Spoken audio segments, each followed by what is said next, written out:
اوپر بھی تنقید ہوئی. میں یہ ایڈمٹ کرتا ہوں کہ وہ فرشتوں کی حکومت نہیں تھی, ہم سے غلطیاں ہوئی ہیں, کون کہتا نہیں ہوئی,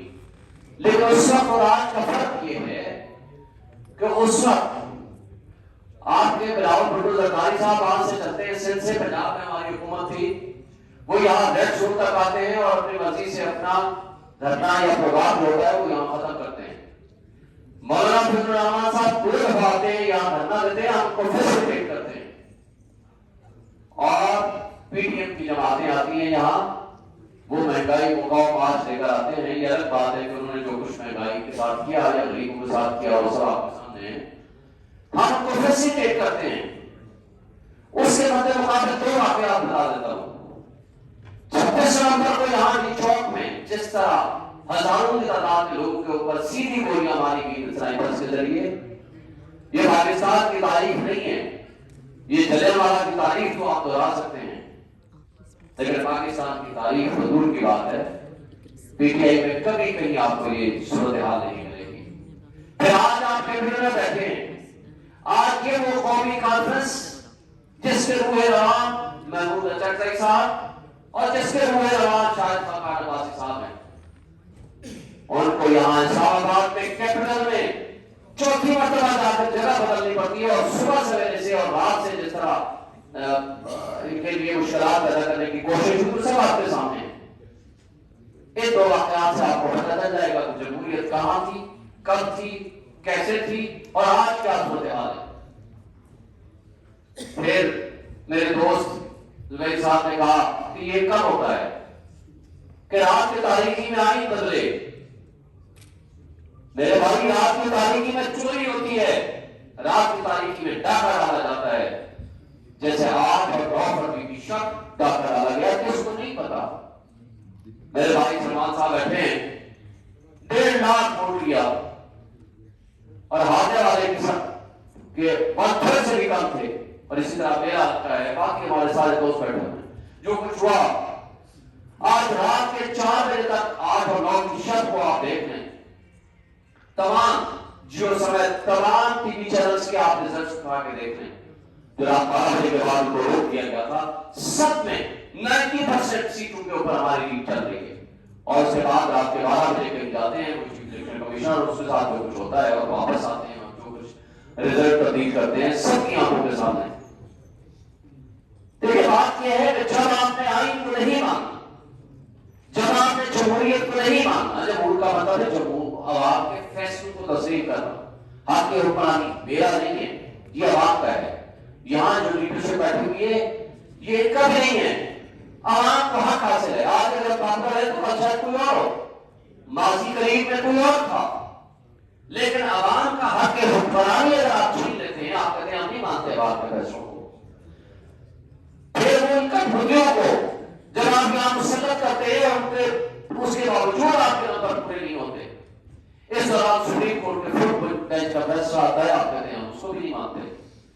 اس سے پہلے الہ آباد ہائی کورٹ بار ایسوسیشن کی پٹیشن تھی, میرے وکیل تھے زبیر صاحب, 90 ڈیز کے الیکشن کا فیصلہ ہوا, آپ کہتے ہیں نہیں مانتے ہم. اگر آپ نے آئین کو بھی نہیں ماننا, اگر آپ نے جمہوریت کو بھی نہیں ماننا, اگر آپ نے قانون کو بھی نہیں ماننا, اور قانون کی صورتحال جو کچھ آپ کے سامنے ہے, میرے دو اس کے بھی واقعات آپ کو بتا دیتا ہوں. 1983-84 میں جب ضیاء الحق کا ماشاءاللہ تھا, میں کوشش کروں گا مختصر سی بات کروں, جب ماشاءاللہ تھا اس وقت میں یونین کا اسٹوڈنٹس یونین کا سیکرٹری تھا, اور ہماری یونین تھی جس کو پر پابندی لگی, اور اس کے بعد شاید ایک دفعہ الیکشن ہوئے, لیکن آج تک دوبارہ الیکشن نہیں ہوئے. یونین کے الیکشن کا میں حامی ہوں, وہ لیڈرشپ پیدا کرتی ہے. اس زمانے میں ہم ہر روز احتجاج کرتے تھے, ہر روز, پہلے 6 مہینے تک ہم احتجاج کرتے تھے یونینس, لیکن ایک پرچہ نہیں ہوا, ہم بھارت جیلوں میں نہیں گئے, ہم ہر روز احتجاج کرتے تھے. دوسرا واقعہ, جب یہاں عدلیہ بحالی تحریک شروع ہوئی 2007 سے لے کر 2009 تک ہم فرنٹ اٹھتے تھے الحمدللہ, اور سب سے پہلی پٹیشن افتخار محمد چودھری صاحب کی بہاف پہ یہ میں نے اپنے نام سے میں نے پٹیشن فائل کی, اور دوسری پٹیشن میں نے کی تھی, کورٹ میں آبجیکشن لگی, پہلے والی چلی. اس نے کہا کہ جنرل پرویز مشرف نے آئین توڑا ہے, اور یہ جو 3 نومبر والا واقعہ ہوا ہے یہ بھی غلط ہے. لہٰذا ان کے خلاف آرٹیکل 6 کی تشریح کی جائے، اس کو آبجیکشن لگا۔ یہ بات ہے کہ ہمارے نام بھی اس وقت آیا تھا، فیصلہ جاری ہوا لیکن وہ ایگزیکیوٹ نہیں ہوا، ہمارا ہمیں گرفتار نہیں کیا گیا۔ پچھلے سال الیکشن جیتنے کے بعد سے لے کر آج تک 20 دہشت گردی کے پرچے میرے خلاف ہیں، سلمان صاحب کے خلاف ہیں، ہم اپنے فورس میں ہیں، اور اس طرح ہمارے باقی لیڈرشپ کے خلاف ہیں۔ ہم وکلا کی بات کر رہے ہیں اور الحمدللہ پاکستان کی ہر بار موسم بار ایسوسیشن کو میں نے ریپرزینٹ کیا ہے۔ یہ وہ چیزیں ہیں جو اس وقت کے ماشاءاللہ تھے اور آج کا جو انڈکلیئر ماشاءاللہ ہے اس کو میں صرف بتا رہا ہوں۔ آج کی سچویشن یہ ہے کہ آج آپ کے کسی گھر کی چادر چاردیواری محفوظ نہیں ہے۔ آج آپ کی بچوں کو اٹھایا جاتا ہے، بچوں کو اٹھایا جاتا ہے، آپ کو بلیک میل کیا جاتا ہے۔ آج آپ کے ہاں جو ہیومن رائٹس وائلیشنز ہوتی ہیں یہ پچھلے 77 سالوں میں ہم نے نہیں دیکھی۔ ہاں ایک صوبے میں ان نے ایڈونچر کیا تھا، وہ ایڈونچر کیا ہوا؟ اس ایڈونچر کا نتیجہ یہ ہوا 1971 میں جس پارٹی کی 160 سے زائد سیٹیں تھیں ان کو بین کیا، ان کو اٹھا لیا، ان کے اوپر تشدد کیا، ان کے اوپر حملہ آور ہو گئے،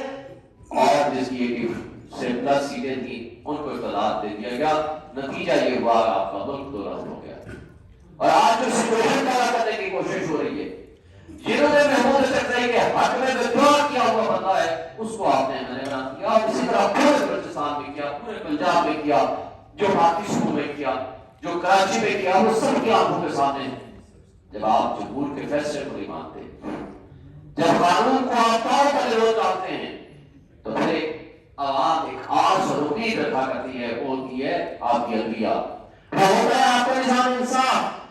جس کی طرف لوگ رخ کرتے ہیں، جس کی طرف وہ توقع رکھتے ہیں کہ یہاں سے ہمیں انصاف ملے گا، یہاں سے قانون کی حکمرانی کا جہاں تصور ہے وہاں سے ہمیں انصاف کی ایک امید کی کرن اٹھے گی۔ اور جب وہاں آپ اپنی مرضی کے من پسند قاضی فائزہ جیسے لوگ مسلط کر دیں گے، جب ایگزیکٹو وہاں جا کر کے بینچز بھی بنائے گی، جو کانسٹیٹیوشنل کیسز ہوتے ہیں اس میں 99% جیسے لوگ صاحب نے کہا، کوئی پروونشل گورنمنٹ یا فیڈرل گورنمنٹ ایگزیکٹو جو ہے ان کی اووریج کے خلاف آپ گئے ہوتے ہیں، یا وائلیشن آپ کوئی لا ہوتی ہے یا انٹرپریشن آف کانسٹیٹیوشن ہوتا ہے، اور وہاں آپ کے ایگزیکٹو نے فیصلہ کرنا ہے کہ ہمارے خلاف کون جج بنے گا، اور وہاں جا کر کے جب آپ نے جس طریقے سے کوٹ میکنگ کر دی ہے، اور وہ جو ٹرسٹ ختم ہو چکا ہے پبلک اٹلاس کا، جس کی وجہ یہ ہے کہ آج پوری دنیا میں ہم تماشا بنے ہوئے ہیں۔ آج آپ نے ایک پارٹی کے نیریٹو کو مقابلہ جب نہیں کر سکتے، جب عوام کا مقابلہ نہیں کر سکتے، میں پارٹی کی بات نہیں کرتا، تو پھر آپ کو فائر وال لگانا پڑتا ہے۔ جب اس سے آپ نہیں کرتے تو پھر آپ کو نیٹ بند کرنا پڑتا ہے یا سلو ڈاؤن کرنا پڑتا ہے، جس کے ذریعے 1.62 بلین ڈالر کا آپ نے اپنے ملک کا نقصان کیا،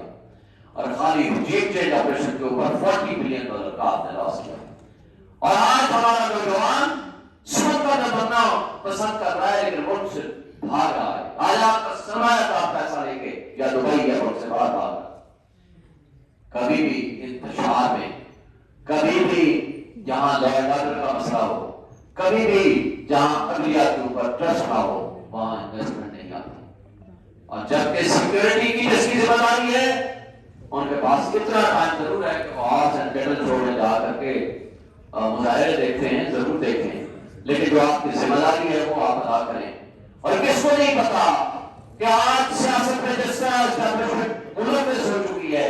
اس سے پورے ادارے دباؤ پر بات کر رہی ہیں، اور ان کی وجہ سے لوگوں کا مسٹرسٹ ہو چکا ہے تمام اداروں کے اوپر، اور جس کی وجہ سے یہ انتشار بڑھتا چلا جا رہا ہے۔ میں یہ سمجھتا ہوں کہ آج قوم کی ذمہ داری ہے،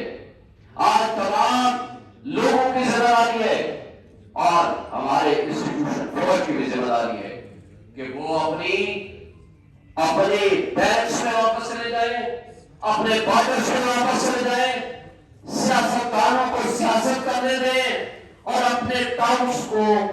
اس طریقے سے جو ٹیسٹ ٹیوب بیبی کے ذریعے آپ سیاستدان پیدا کر رہے ہیں وہ پیدا کرنا چھوڑ دیں، عوام کے فیصلوں کو تسلیم کریں۔ یہ ملک ایک دم ترقی